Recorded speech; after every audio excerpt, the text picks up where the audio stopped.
Hello, everybody. Scott Golden here with the World Class Championship Wrestling Review Series, and we are into the second half of July, July 19th, 1986. Lots of action here this week, smaller segments than normal. Rick Rude, the former America's Champion, versus Skip Young as a kind of way to get his heat back, I would suppose. Obviously, Percy Pringle still managing Rick Rude after their snafu of the previous week, and Rude probably wants to get back on his winning ways. Plan of attack is hatched out. Rude back to wearing the purplish pink fuchsia tights, and Rude obviously wants a rematch, as one could expect from the loss in the previous week. We also do see several clipped matches in this episode from local arena shows, and literally this is probably one of the more diverse events. They probably got about 7 or 8 segments. Big drop kick from Rude in the early stages, goes for a fist drop. Young manages to have his foot on the bottom rope, suplex by Rude, and goes for the inverted or reverse chin lock. Not necessarily a fan of Rude having a competitive match right after losing the championship. Unfortunately for Skip Young, he gets shoulder tackled outside the ring and manages to go sliding across the ringside table. Rude goes out, brawls with him a bit, sends him into a ringside chair, hits the Rude Awakening DDT, or not quite yet. I believe he does win with the DDT, but at this particular point he hits a snap suplex, and then slows the match down again. I mean, Rude can do anything with anybody. I just wonder about having him be competitive with Skip Young literally less than a week after losing the championship on TV. Doesn't exactly make sense to me. I think you'd have an angry former champion on your hands, right? And he probably would be more aggressive than normal. Anyway, Rude manages to get a victory in relatively quick order, and just about, well, maybe I wouldn't call it quick order. 10 minutes from beginning to end.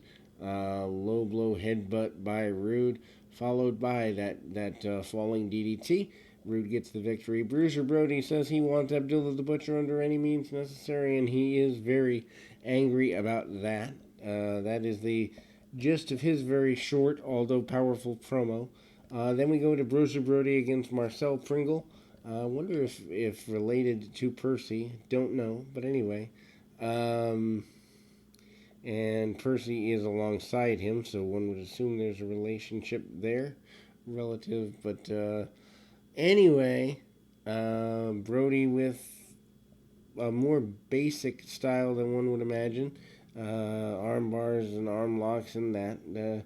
Brody does go outside, grab a steel chair, and whack Pringle over the back with it.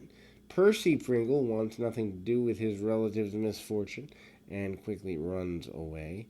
Brody back on the inside, manages to go at Pringle pretty aggressively and manages to tie him up in the ropes, hit a few running boots on the man, and does the normal Bruiser Brody thing, gets the victory, and has the steel chain on the outside. 1, 2, 3. Brody wins. No big surprise there. Highlights of the 6-man tag team championship match up next.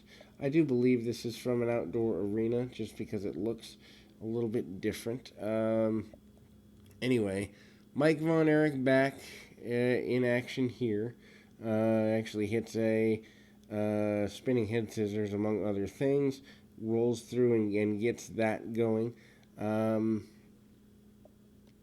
Kind of hard to follow the match because, again, we do see a really quick match. Matt Bourne, part of the nature of things. Kevin Von Erich, Lance Von Erich, and Mike Von Erich in the contest. Big drop kick in the face of Bourne, and again by Lance Von Erich with the drop kick.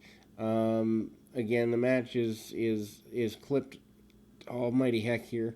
Cross body by Lance Von Erich, and they don't even highlight who all the Von Erichs are facing here. So this is meant to be a Von Erich highlight reel, I would guess. Von Erichs are successful defending the championship. Then we go into highlights of Abdullah the Butcher and the Great Kabuki. This is about what you'd expect from the two, brawling around the ring. Kabuki has some difficulty in trying to get Abdullah off his feet. Big surprise. I actually wonder how many times Abdullah the Butcher has left his feet voluntarily in life and in wrestling. I swear that man probably slept standing up. But anyway, Abdullah brawls both inside and outside the ring with Kabuki, use of weaponry, among other things.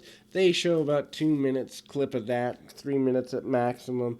Abdullah meant to be put over in that particular affair.